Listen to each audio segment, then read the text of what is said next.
자, 오늘 말씀의 제목은 베데스다에서 일어나라. 어떤 의미의 말씀인지 대충 감을 잡으셨을 겁니다. 베데스다라는 곳에 머물러서는 안 된다, 그런 주제의 말씀이 되겠습니다.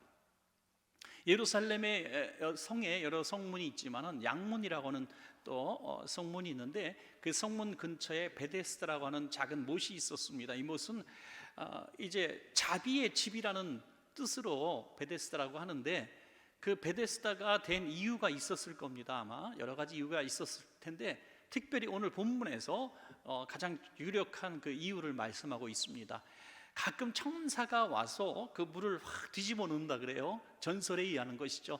뒤집어 놓으면은 가장 먼저 물이 동할 때 뛰어드는 사람은 어떠한 병에 걸렸든지 나았다는 것입니다. 뭐 사실관계를 증명할 수 있는 것은 없겠죠. 어떤 사람이 내가 들어갔더니 나았다라고 아마 증언을 하고 다녔는지 모르겠습니다. 모든 사람이 다 낫지는 않았을 거예요. 기분상 나은 것 같았어요. 그래서 나 나았다라고 했는데 다음 주에 운명하신 분도 있을 거고요. 모두가 나은 것은 아닐 겁니다. 그러나 그것이 기정사실화가 되었고, 사람들이 그곳을 정말 하나님이 이곳에 계신 자비의 어떤 장소라고, 거룩한 성역이라고 이렇게 생각을 했던 것 같습니다. 그래서 집에 가서 소망이 없기 때문에 그곳에 순서를 뺏기지 않기 위해서 잠자고 먹고 하는 사람들이 생겨납니다. 점점 많이 생겨나다 보니까 행각이, 사람이 머물러서 누울 수 있는 행각이 5개나 생길 정도로, 다시 말해서 사람이 자고 할 수 있는 그런 행각이 5개나 생겼을 정도로 많은 사람이 그곳에 머물러 있었다는 거죠. 아마 그런 모습이 아닐까 싶어요. 제가 오래전에 아프리카에 갔을 때, 그 아프리카에 그래도 그 동네에서 제일 큰 병원을 방문했었습니다. 주로 에이즈 환자 어린아이들을 많이 돌보는 그런 병원이었는데, 우리가 생각하는 그런 병원이 아닙니다. 그냥 2층, 본관이 2층 정도밖에 되지 않고 보통은 이제 단층 구조로 되어 있고요. 이 이제 가족들이 이 환자 한 사람을 데리고 와서, 가족들이 엄마, 아빠, 또 동생 이렇게 온 거예요. 애는 이제 다행스럽게 병실에 누워 있고, 이 가족들은 머물 곳이 없으니 병원 근처 여기저기 막 벌판에다가 그냥 솥단지 이런 거 하나 걸어놓고 장작불 떼가면서 거기서 먹고 자면서 애를 보살피는 거예요. 거기서 빨래도 하고 막, 난민촌 딱 생각이 나. 난민촌. 바로 그러면서도 그 병원, 그 열악하기 짝이 없는 아프리카 병원을 떠날 수가 없는 거죠. 왜? 우리에겐 유일한 희망이니까. 다른 어디 가도 이것보다 나은 의료시설이 그 지역에는 없으니까. 그래서 그 희망을 가지고 온 가족이 와서 희생적인 시간들을 보내는 걸 보면서, 참 이런 곳에, 우리 한국처럼 좋은 의료진이 있는 곳에 사는 사람들이 얼마나 복이 있는가 하는 생각을 해봤습니다. 그런 모습의 상상을 한다면 이 베데스다 못가에는 더 참혹하지 않았을까? 더 참혹하지 않았을까? 어떤 과학적인 의료가 아니라, 또 어떤 사람이 와서 이렇게 좀 민간요법의 치료 정도도 아니라 물이 흔들리기를 기다린다는 것이 얼마나 이게 어리석고 참 슬픈 일입니까? 그럼에도 불구하고 그곳에 그 수많은 사람들이 왔습니다. 자, 이 모습을 보면서 우리는 첫 번째로 어떻게 생각하냐면, 세상은 베데스다처럼 보인다 하는 거죠. 세상은 베데스다처럼 보입니다. 세상에 희망을 두는 사람은 그렇게 많지 않습니다. 우리 시대는 세상은 살기 좋은 세상이 될 거야. 세상은 정말 살만한 세상이야. 세상은 정말 즐거워. 이렇게 말씀하면서 세상의 희망을 얘기하고, 과거에 한때 작가들이 유토피아에 대한 이야기를 한 것처럼, 또 어떤 정치적 사상가들이 그런 모두가 잘 사는 세상에 대해서 어떤 사상을 펼쳤듯이, 그런 어떤 꿈 정도가 아니라 정말 세상은 괜찮은 곳이야 라고 말하는 사람, 우리가 그렇게 보지 못했습니다. 왜냐하면 수없는 역사의 반복을 통해서 그런 꿈들이 여지없이 깨어졌다는 것을 바라보고, 인간이 얼마나 잔인하고 참혹하고 또 미련하고 욕심꾸러기인지 우리는 전쟁과 기근과 여러 가지 세계 정세를 통해서 날마다 보기 때문에, 아니 여러분들이 이번 주에 직장 생활하면서 상사로부터 불합리한 요청을 받고 거절했을 때 멸시를 당하고 퇴직을 당한 사람도 있을 것이고, 그리고 우리 아이들이 이제 대학교 막 졸업하고 직장 고등학교 졸업하고 그 어린 애들이 직장 들어가서 탕비실에서 얼마나 멸시감에 울고 막 그런 애들이 있을 거 아니에요? 대학 못 들어가서 나는 왜 대학에 못 들어갔을까? 재수하고 삼수하고 나 같은 거 살 가치가 없어 하는 그런 많은 아이들을 바라보게 되는 거죠. 그러면서도 세상에서 뭔가 하나 있지 않을까? 살다 보면 뭐 좋은 날도 있지 않을까? 그렇게 살아가고 있지만 분명한 것은 세상은 자비롭지 않습니다. 세상은 절대로 인생이 행복하게 살 만한 땅은 아닙니다. 그 사실을 우리가 일찍 깨닫는 자가 복이 있는 것이죠. 자, 요한복음 5장 6절에서 7절입니다.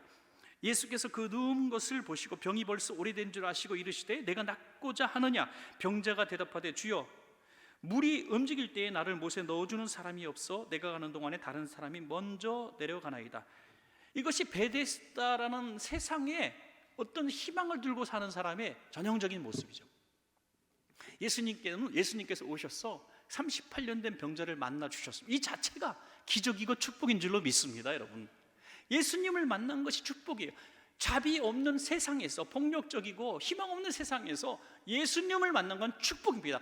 저와 여러분이 예수님을 알게 되고 예수님을 만났다고 하는 사실, 오늘 수요 예배에서 예배드리는 사람이 되었다는 그 사실은 자다가도 일어나서 춤출 일인 줄로 믿습니다. 여러분, 놀라운 일이에요. 왜냐하면 베데스다에는 절대로 자비가 없습니다. 오직 자비의 하나님은 주님밖에 없거든요. 그런데 그 주님이 이 38년 된 병자, 베데스다가 자비의 집인 줄 알고 38년 동안 세월을 낭비한 그에게 오셨어. 그가 정말 자비, 누리고 싶은 그 자비, 그 소원을 탁 찍어 말씀하시는 거예요. 야, 네가 낫기를 원하니? 오늘 우리가 베데스다 같은 세상에서 그래도 뭔가 세상이 내게 자비를 주겠지 하면서 세상에서 뭔가 얻고 싶은 꿈과 비전과 소원이 있지 않습니까? 만약 주님께서 우리에게 오셔서 야, 너 세상에서 열심히 노력했는데 이루지 못한 그거 있잖아.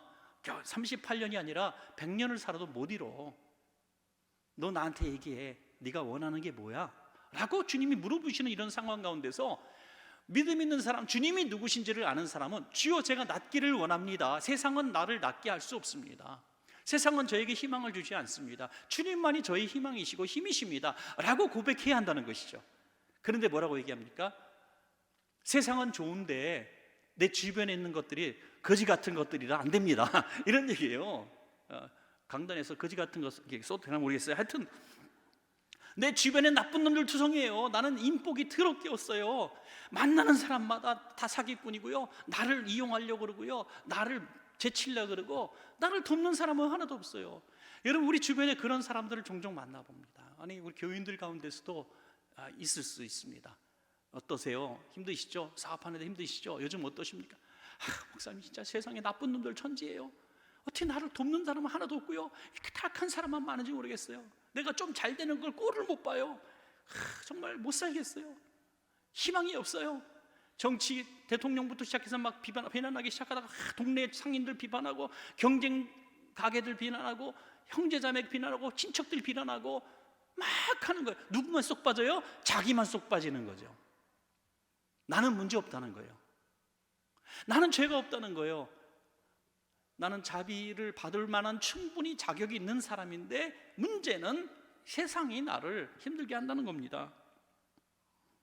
어느 고등학생이요, 너무너무 살고 싶지 않을 정도로 힘들었나 봐요. 그래서 큰 글을 써놓고 정말 이렇게 극단적인 위험한 일을 하려다가 이제 발견이 돼서 그렇게 하지 못했는데, 뭐라고 써 있냐면 입시 없는 세상에서 살고 싶어요, 이렇게 써놨어요. 지금 우리 수능을 앞에 둔 우리 자녀들 자단깨나 다시 봐야 됩니다. 잠자고 있나 눈도 떠 이렇게 띄어보고 그래야 돼요. 여러분, 얼마나 세상이요 이 애들을 힘들게 하는지. 19살, 18살 된 애들이 뭘 세상에 대한 내성과 훈련이 됐다고 그런 잔인한 일들을 지금 우리 눈앞에서 보고 있습니다. 여러분, 그럴 세상, 이 입시만 없으면 참 행복할 텐데 라고 생각하는데, 입시 해결되어지면 잔인한 대학교가 기다리고 있고요, 잔인한 직장이 기다리고 있고, 잔인한 미래가 또 펼쳐집니다. 세상은 자비롭지 않습니다. 그러면 이 자비롭지 않은 세상의 원인, 내 주변의 사람들, 나보다 공부 잘하는 친구들, 그런 사람들이 있어서 내가 불행할까요? 세상은 절대로 우리가 그 모든 내 주변에 그 악하고 나를 공격하고 하는 사람이 다 없어도 행복해지지 않습니다. 여러분, 분명한 것은 우리 교회를 얘기해 볼까요? 교회를 신앙생활 하는데 우리 교회에서 그분만 내가 나한테 정말 괴롭히지 않으면 나 원천교회 다닐만 한데 내가 진짜 그 사람 때문에 교회 못 다니겠어 하는 한 사람이 있으면 그 사람 꼭 찍어서 다음 주에 다른 교회가 옮겨줬다고 하면 행복할까요? 제2의 그분이 또 나타나는 거예요. 그분이 나타나서 더 괴롭혀요. 그러면 뭐라고 해요? 전에 사람이 차라리 낫다. 예. 전에 사람이 차라리 낫다. 구역 바꿔주세요. 구역 바꿔주세요. 바꿨더니 지난 구역이 더 낫다. 이렇게 되는 거죠. 여러분, 베데스다는 절대로 내 주변에서 그렇게 나한테 자비를 베푸는 공간이 아니고 사람들이 아닙니다. 그럼에도 불구하고 베데스다는 우리에게 거짓된 꿈을 심겨주는 것이죠. 야, 세상이 얼마나 좋은 줄 알아? 세상에서 너를 행복하게 할 거야. 세상을 즐겨. 세상을 누려봐. 이 좋은 날에 세상 말로 일요일에 무슨 교회 가서 그렇게 어두컴컴한 데 들어가서 앉아있냐? 응? 나랑 같이 놀자. 나를 위하는 것처럼, 내게 진정 자비를 베푸는 것처럼 손을 내미지만 그 베데스다는 나를 파멸로 이끄는 그런 것이죠. 오직 내게 자비를 주실 수 있는 분은 하나님밖에 없습니다. 여러분, 하나님밖에 없어요. 그러니까 우리가 신앙의 공동체 안에서조차 우리는 이런 것들을 깨달아야 합니다. 내게는 하나님밖에 없구나. 그 사실을 깨달으면 우리는 베데스다라고 하는 세상을 직시할 수 있습니다. 세상이 원래 그런 곳이구나. 아니, 교회가 아무리 하나님의 아름다운 만드신 공동체처럼 보여도 역시 교회도 사람 사는 곳이구나. 교회도 역시 징글징글한 사람이 있구나. 실망하지 않게 되는 거죠. 강해지는 것입니다. 어떤 목사님이 고백하시는 얘기를 듣고 참 가슴이 아팠어요. 이 목사님은 그래도 미국에서 공부를 많이 하셔서 미국에서 학위도 받으시고 아주 점잖으신 분이에요. 그래서 한국의 교회에서 그래도 좋은 동네에서 초청을 하셔서 담임이 되셨습니다.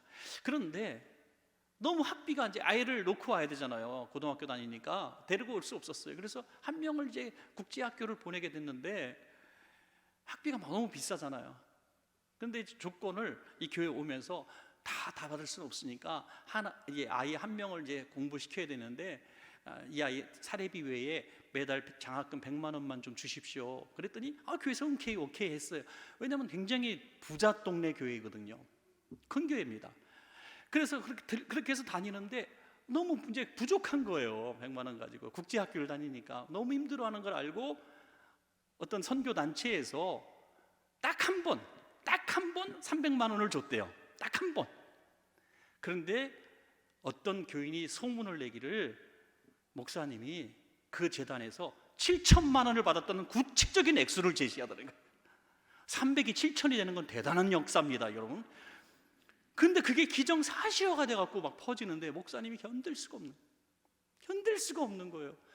똑같이 싸울 수도 없고 주일 강단에서 7천이 아니라 300입니다 말하기도 수치스럽고 무능한 아빠로서 정말 국제학교 다니는 그 아이가 이렇게 얘기해요. 아빠, 우리 학교에서 내가 제일 가난해. 그런 얘기 듣고 이 목사님 가슴이 찢어지는 것 같았다. 그래서 진지하게 교회를 떠날 생각을 그때 처음 했었다. 그런데 하나님이 이렇게 다 마무리하시는, 그분이 그렇게 말을 퍼뜨린 분이 정말 큰 징계를 받고 떠날 수밖에 없는 이런 상황으로 돼서 이 문제가 해결이 되었다는데, 근본적으로 해결된 건 아니겠지만 참 그렇게 힘든 일을 만날 때가 있습니다. 여러분, 교회 안에서 담임 목사를 향해서도 그렇게 공격적인데, 여러분, 내가 교회 안에서 누구한테 칼로 찌르는 듯한 몇 마디 들었다고 열받아 할 거 없습니다. 예? 그 정도는 참아, 이 정도까지야. 더 해봐. 이래야죠. 예? 응? 싫으신가 보다. 보복을 하려고 준비 중에 계셨습니까? 여러분, 그게 아니에요. 세상은 교회를 포함한 세상 전체 아니 우리 가정도 포함할 수 있어요. 어떻게 보면 사람 사는 모든 세상은 절대로 자비롭지 않습니다. 세상에서 자비를 기대하지 마십시오. 내게 자비를 베푸시는 분은 주님밖에 없습니다. 그래서 우리는 알아야 합니다. 베데스다, 세상은 절대로 어떠한 공동체도, 아니 심지어 교회 공동체도 내게 자비를 주지는 못한다. 주님만이 자비를 주시는 분이다. 이 생각을 하시기를 부탁합니다. 두 번째로 베데스다에 붙잡히게 된 이유를 한번 생각해 보아야 한다. 이 사람이 왜 38년 동안 그곳에 있어야만 했는가? 바로 주님의 질문과 그의 답변에서 그 중요한 단서를 찾을 수 있죠. 내가 낫기를 원하느냐 했을 때, 예, 제가 낫기를 원합니다. 제가 주님을 이제야 만났군요. 38년 동안 제가 이곳에 있는 이유가 주님을 만나기 위해서였나 봅니다. 그렇게 얘기했으면 얼마나 좋았을까요? 그런데 나를 물속에 넣어줄 사람이 없어서 누구 때문에 라고 얘기합니다. 여러분, 이 베데스다에 38년 동안 있을 수밖에 없었던 자신의 정체를 드러내는 거죠. 그럼 다른 사람들은 넣어줄 사람이 있는데 왜 너는 없니? 주님이 폐부를 콱 찌르는 아픈 얘기를 하실 수도 있겠죠. 야, 그럼 너는 왜 없어? 저는요, 세상에서 진짜 불행한 사람이에요. 저를 도와주는 사람도 없고요, 제가 그렇게 힘들 때 내 친구도 하나도 없었고요, 저를 위로해 줄 사람이 없어요. 그런데 옆에 있는 사람들 복도 많아요. 힘드니까 누가 도와주고요, 좀 슬퍼하니까 막 가서 위로해 주고요. 저 사람하고 나하고 무슨 차이가 있는지 모르겠지만 저 사람은 그렇게 위로받고 도움받고 다시 일어나는데 나는 지지리도 복도 없어요, 인복도 없어요. 그렇게 얘기하는 자신의 모습은 뭡니까? 너는 왜 그렇게 살았니? 너는 왜 그렇게 살았니? 그걸 스스로 얘기하고 있는 거거든요. 여러분, 우리가 이런 고난의 자리에 있을 때 주님을 만난다면 우리 이렇게 고백해야 됩니다. 주님, 저는 죄인이로소이다 라고 고백해야 된다는 거죠. 주님, 이 고난은 저 때문입니다. 제가 사랑을 베풀지 못해서 친구가 없습니다. 그 누구도 내게 도움을 줄 사람이 없는 것은 저도 누군가에게 도움을 주지 못했기 때문입니다. 제가 잘못 살아서 그렇습니다. 내가 하나님 앞에 불충해서 그렇습니다. 여러분, 한 명의 중풍병자는 침상에 달아서 지붕까지 뚫어서 내려지는 친구들은 다른 삶을 살았겠죠. 뭔가 있었겠죠. 그죠? 왜 나는 이렇게 도와줄 사람이 단 한 사람도 없었을까? 그 자신을 38년 동안 있을 수밖에 없었던 자신의 삶을 뒤돌아보는 계기가 되어야 된다 하는 것이죠. 여러분, 베데스다에서 고난은 반드시 있고요, 자비가 없습니다. 그럴 때 우리가 베데스다, 세상에서 당하는 고난이 올 때마다 원망하고 불평하면 이 문제는 해결되지 않고 38년이나 380년이 있어도 해결되지 않습니다.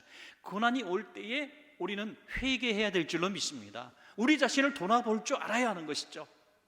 남들은 다 누리는 행복, 남들은 다 누리는 것 같은 성공, 평탄한 삶이 아니라 내게 고난이 찾아온다면 하나님이 원하시는 것은, 하나님, 제가 뭘 잘못했습니까? 깨닫게 해주십시오. 제가 다시 일어나겠습니다. 제가 회개하겠습니다 하는 모습이죠. 요나가 물고기 뱃속에 쏙 들어갔는데 하나님, 내가 뭘 잘못했어요? 라면은 거기서 숨 못 쉬고 죽었을 거예요. 그런데 거기서 하나님 원망하지 않고 회개했더니 물고기가 그때 노선을 바꿔서 바로 니느웨로 달려가기 시작했다는 것이죠. 여러분, 회복될 소망이 없는 사람은 회개할 줄 모르는 사람이고, 어떠한 고난 속에서도 소망이 있는 사람은 고난 속에서 회개할 수 있는 사람입니다. 여러분, 요한복음 5장 14절에 보면 이 사람이 나은 이후에 주님이 말씀하시는 겁니다. 그 후에 예수께서 성전에서 그 사람을, 바로 이 사람이 있죠, 베데스다에서 낳은 이 사람을 만나 이르시되, 보라, 내가 낳았으니 더 심한 것이 생기지 않게 다시는 죄를 범하지 말라. 무슨 말씀입니까? 다시는 죄를 범하지 말라. 이전에 너의 고통은 죄값이라는 거죠. 그걸 왜 깨닫지 못하느냐? 여러분, 진짜 안타까운 것은요, 옛날 사극에서 나오는 그 말이 정말 성경에 기록되어야 된다고 생각합니다. 내 죄를 내가 알렸다. 그게 성경에 있어야 된다고 생각합니다. 내 죄를 내가 아는 순간 회복이 시작되고 자비의 주님을 만나는 역사가 일어납니다. 여러분, 오늘 혹시 여러분들 너무 엉망 삶 속에서, 자비가 없는 세상에서 막 망가지고 고통받고 힘들어서 오늘 오신 분들이 계시다면 누구 때문에 라고 얘기하면 희망이 없다니까요. 내가 이 고난 속에 있게 되었는지, 내가 이 어려움 속에 있게 되었는지 한번 나를 돌아보시고 주님, 제가 죄인입니다라고 고백한다면 여러분, 오늘 밤에 기적이 일어나기 시작합니다. 그것은 정말 놀라운 축복입니다. 그런데 그런 확률이 너무너무 적다는 거죠. 너무너무 적습니다. 왜냐하면 회개할 줄 아는 사람은 38년 동안 있을 이유가 없어요.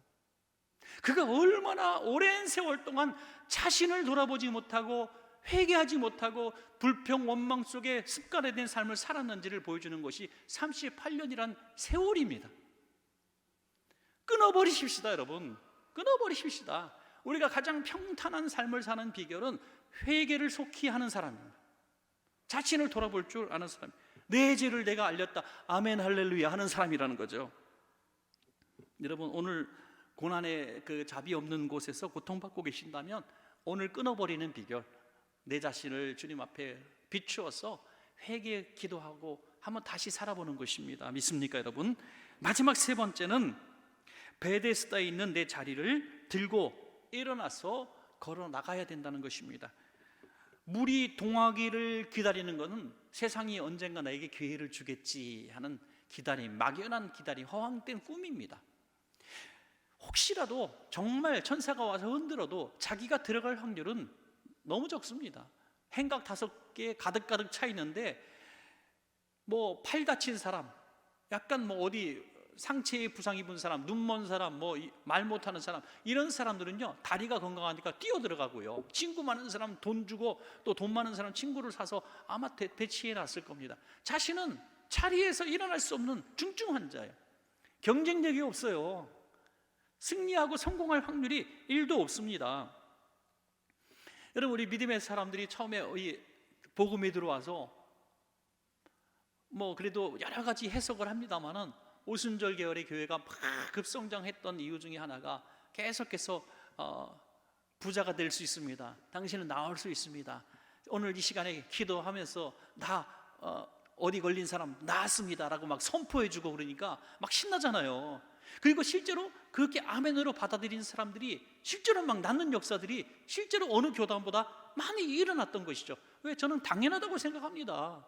믿음으로 선포하고 믿음으로 아멘하면 역사가 일어나는 거예요. 그러니까 이런 계통의 교파들이 막 성장할 수밖에 없었던 것이죠.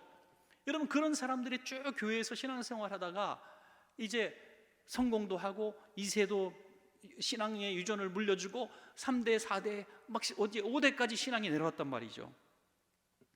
여러분, 우리가 정말 자비 없는 세상에서 그래도 믿음의 전통을 쭉 가지고 그 어려움을 딛고 쌀 살 돈도 없고 연탄 살 돈도 없던 그 사람들이 지금 막 미국에 유학 가고 또 한국에서 부자로 살아가고 이런 훌륭한 크리스찬들이 얼마나 많은지 모르겠어요. 여러분, 동네에 얼마나 많은 사람들이 그리스도인지. 저도 오늘 택시 타고 어디 다른 교회 집회 갔다 왔는데 낮에 택시 운전사가 그냥 아주 점잖아요. 음악도 잔잔한 거 틀고. 저는 가면서 저는 또 계속 책 보고 원고 보고 이렇게 1시간 거리를 갔다 왔습니다. 갔는데 맨 마지막에 제가 교회 앞에 딱 내리니까 목사님인 걸 그때야 눈치를 채고 목사님 교회 좋습니다 이런 식으로 저한테 얘기하는 거예요. 제 교회가 아니고요. 정말 대형 교회 갔다 왔거든요, 오늘 제가 집회를. 근데 제가 섬기는 교회는요 다른 데 있습니다. 그러더니 저도 교회 다니는 사람입니다. 그래서 별 5개 똥똥똥똥똥 찍어줬어요. 별 5개. 여러분, 정말 세계 우리 곳곳에 예수 믿는 사람들이 쭉 있습니다. 할렐루야. 왜 그분들이 예수를 믿었을까요? 만약에 지금 이 시대에 처음으로 기독교 복음이 들어왔으면 한국 기독교는 10년 후 20년 후에 2%가 안 됐을 겁니다. 1%대에 머물러 있을지도 몰라요. 그런데 정말 전후 세대에 가난하기 짝이 없고 일제의 치하에 압제를 받았고 전쟁의 폐허에 의해서 먹고 죽을 것도 없는 시대 속에 복음이 들어왔단 말이에요. 그러니까 그때 주님을 찾았던, 주님밖에 희망이 없었기 때문에 베데스다는 나에게 희망을 줄 수 없으니 내가 예수님 붙들겠습니다 했던 사람들의 후회가 우리들이 아니겠습니까, 여러분? 지금은 베데스다가 주는 것이 너무 많은 것처럼 우리에게 신기들을 보여주고 있단 말이죠. 세상에서 받는 명예, 부귀, 권세, 화려한 것들이 우리 주변에 너무너무 세상에서 많이 보여주고, 예수님이 필요 없는 거죠. 베데스다가 너무 살만한 것들을 주니까요. 그래서 세상에서 베데스다를 떠날 수가 없는 것이죠. 그런데 주님은 말씀하시는 겁니다. 야, 베데스다 벗어나. 베데스다는 너에게 영원한 복을 줄 수 없어. 너에게 희망을 줄 수 없어. 요한복음 5장 8절에서 9절입니다. 예수께서 이르시되 일어나 내 자리를 들고 걸어가라 하시니 그 사람이 곧 나와서 자리를 들고 걸어가니라. 그러니까 그 사람이 어떻게 돼서 걸어난다고요? 곧 나아서. 여러분, 이거 굉장히 유심히 보셔야 됩니다. 내 자리를 들고 걸어가라 하시니 그 순간에 나은 줄로 믿습니다, 여러분.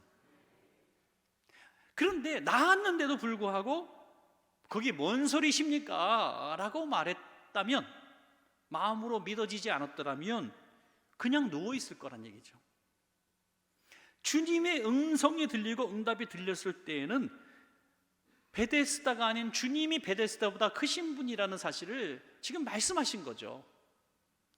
세상은 우리에게 신기루, 허황된 꿈, 희망을 주지만 주님은 그 자비 없는 세상 한복판에서 진정한 자비와 기적이 주님으로부터 나온다는 것을 지금 보여주고 계십니다.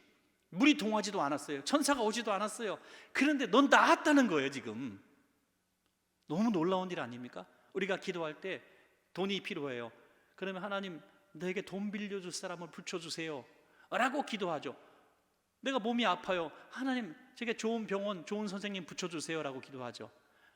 그런데 오늘 주님이 딱 나타나셔서 우리에게 말씀하시는 것은 주님이 직접 친구가 되어주시고, 주님이 직접 고쳐주시고, 주님이 직접 물질을 허락하신다는 거예요. 그러면은 주님 한 분만으로 되는데 우리는 끊임없이 이렇게 기도해. 하나님, 베데스다를 통해서 내게 복을 달라는 거예요. 베데스다를 통해서. 그러니 베데스다를 떠날 수가 없는 거죠. 세상이 너무너무 좋아요 라고 말하는 것입니다. 여러분, 베데스다를 떠나는 거 너무 어려운 결단입니다. 우리 얼마 전에 은퇴하신 우리 그래도 널리 알려진 유 목사님이란 분이 계시죠. 그 목사님이 너무 신학교 가기 싫었습니다. 3대 목사 가정에서 당연히 신학교 가야 되는 줄 알고 맞고 가느냐 안 맞고 가느냐, 지금 그걸 따지고 있을 때였다는 거죠. 가도 맞아도 갈 수밖에 없고 안 맞아도 갈 수밖에 없는 것이 신학교였답니다. 그래서 자기는 예수님 만난 경험이 없는데 신학교를 갔습니다. 그러면서 신락 같은 희망을 가지기를, 그래도 신학교 가면 예수님 만나겠지 했는데 신학교 가서 예수님 못 만났대요. 그래도 목사가 되면 예수님 만나겠지 했는데 목사님 못 만났대요. 너무나 정말 교회가 자연스러운 곳이고 교회 생활이 정말 익숙한 공간이기도 하고, 그래서 목회를 했다는 거예요. 근데 어느 날 진짜 예수님을 만나고 예수님을 위해서 자기가 다 내려놓을 수 있게 된 그 결정적인 순간이 왔는데, 그때가 언제냐면 주님, 내가 죽었습니다라고 고백했다는 거죠. 여러분, 베데스다를 떠나는 결단력은 어디서 나오느냐? 주님, 나는 세상에서 희망이 없고 세상을 내가 포기합니다. 내가 죽었습니다. 예수와 함께 십자가에 못 박혀 죽는 순간 세상이 죽는 것입니다. 믿으십니까, 여러분? 세상에 집착하고 세상에 성공해서 벗어날 수 없고 세상에 미련을 둔 분들은 아직 내가 죽지 않았기 때문인 거죠. 세상은, 베데스다는 육신이 있을 때만 필요한 곳입니다. 내가 뭔가 육신적인 욕망과 소원이 있을 때만 베데스다가 필요합니다. 그러나 내가 죽어지면 베데스다가 내게 뭘 주든지 상관하지 않습니다.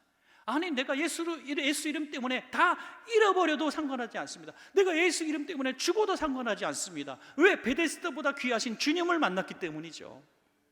오늘 그 사실을 말씀하고 있습니다. 성령님 로마서 8장 26절에 오늘 우리들에게 이렇게 도와주고 계십니다. 이와 같이 성령도 우리 연약함을 도우시나니 우리는 마땅히 기도할 바를 알지 못하나 오직 성령이 말할 수 없는 탄식으로 우리를 위하여 친히 간구하시느니라 그랬습니다.